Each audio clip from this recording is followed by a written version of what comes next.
Dans cet épisode, nous allons décrire le protocole Spanning Tree. Le protocole Spanning Tree est un protocole essentiel dans le réseau informatique conçu pour éviter les boucles de commutation tout en préservant la redondance entre les équipements. En effet, il est souvent avantageux d'avoir plusieurs liaisons entre les commutateurs afin d'assurer la continuité du service en cas de panne. Cependant, si toutes ces liaisons transmettent simultanément du trafic, cela peut créer une boucle de commutation appelée en anglais bridging loop. Ce phénomène peut corrompre la table de MAC adresse des switches, saturer la bande passante, ralentir le réseau et provoquer une forte utilisation du processeur.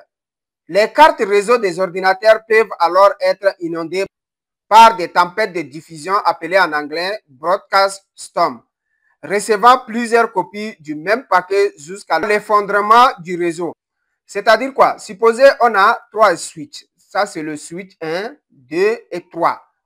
Chacun d'eux a des possibilités de joindre les PC qui se trouvent derrière l'autre. Okay? Par exemple, si je prends ce switch, pour joindre les PC d'ici, il peut passer le trafic à travers ce chemin ou bien passer le trafic à travers ce chemin et ça va aller comme ça. Okay? De même, celui-là, pour joindre les PC d'ici, il peut passer le trafic comme ça ou bien ça va passer comme ça. Ainsi, celui-là, pour joindre ces PC, il peut passer le trafic comme ça ou bien passer comme ça. Okay?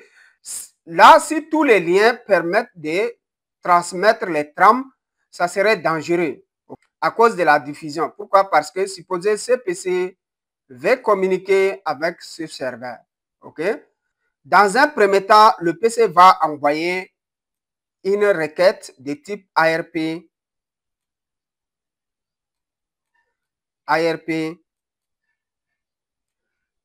demand ou bien en anglais request. OK? ARP demand ou request. Pour demander l'adresse MAC de ce dernier. C'est une diffusion. Quand ça vient au switch, qu'est-ce qu'il fait? Il envoie cette même diffusion à travers tous les autres ports, excepté le port par lequel c'est venu. Là, cette diffusion sera reçue par ce switch qui va envoyer au PC, au serveur, ainsi que ce PC. Ensuite, il va faire sortir la même diffusion à travers ce port également. Entre-temps, celui-là, il a reçu la diffusion d'ici à travers ce port. Il envoie à celui-là, il envoie à celui-là, il renvoie à celui-là. OK?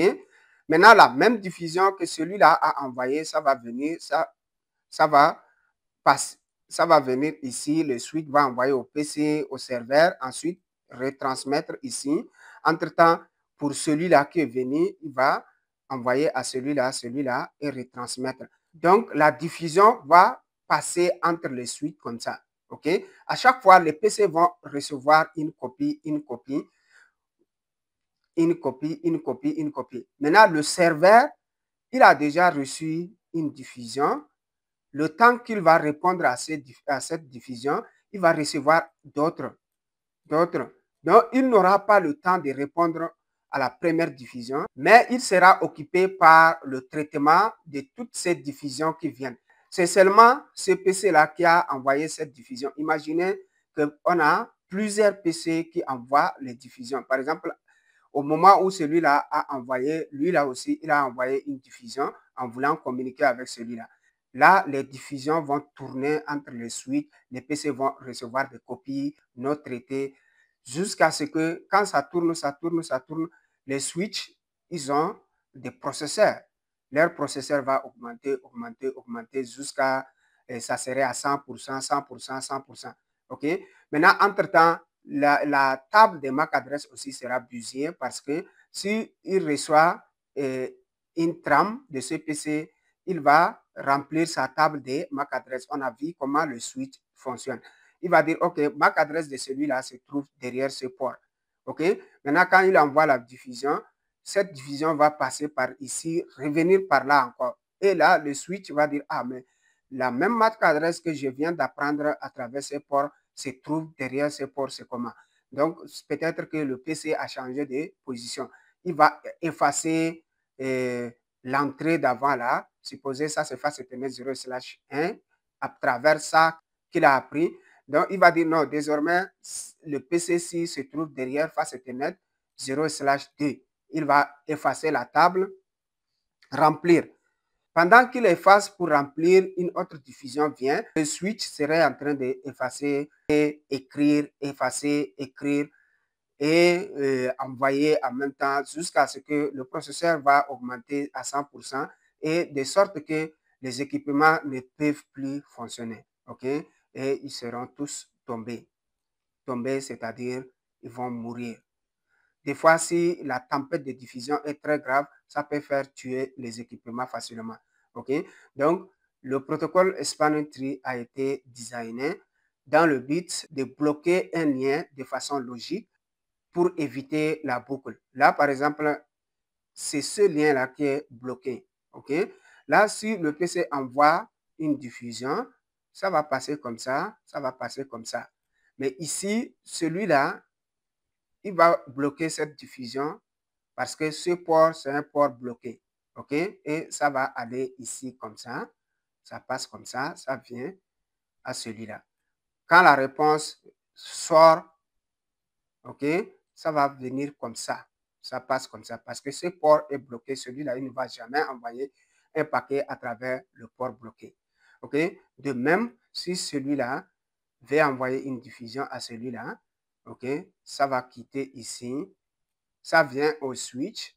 Le switch va envoyer comme ça, va envoyer à celui-là et celui-là. OK? Donc, quand ça vient ici, lui aussi, il va envoyer comme ça et il va envoyer comme ça. Ça là, il va bloquer. OK? Il ne va pas permettre que ça passe encore de l'autre côté. Mais celle qui vient de ce côté, il va envoyer à celui-là, envoyer à celui-là. Donc, le concerné parmi les deux, supposé c'est le serveur, il va répondre. La réponse, ce n'est pas une diffusion et ça vient directement à celui-là et la communication se passe. Voilà en gros l'utilité du protocole Spanning Tree. Okay? Ça permet de bloquer logiquement un lien pour éviter la boucle réseau de niveau D. Okay? Le réseau de niveau D, c'est le réseau créé à partir des switches. Okay?